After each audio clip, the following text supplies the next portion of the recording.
Kadalasan ng mga castle talaga dito, napapaligiran siya ng pader, yung matataas na pader. Nasa tuktok siya, mga pader na yan, sobrang tataas.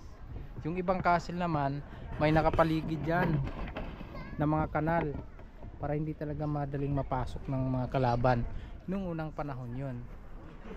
Yan, tas napapaligiran siya ng mga sakura.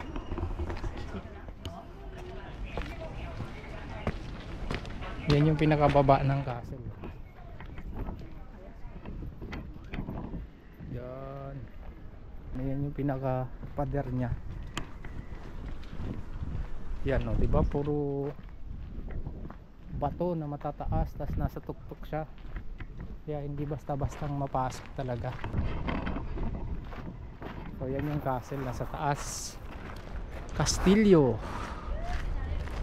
Yan siya, ganda. Pagkat tayo sa taas, ito yung pinakapaligid niya, kaya maraming pader yung mismong castle o Castillo. Nung unang panahon nagsisilbing base militar nila yan, at yung nakatira dyan na pinakapinuno nila yan, si Tokugawa Ieyasu. Tara, akyat tayo. Kaya maraming pader para hindi sila madaling malusob, kita nila yung mga kalaban na paparating.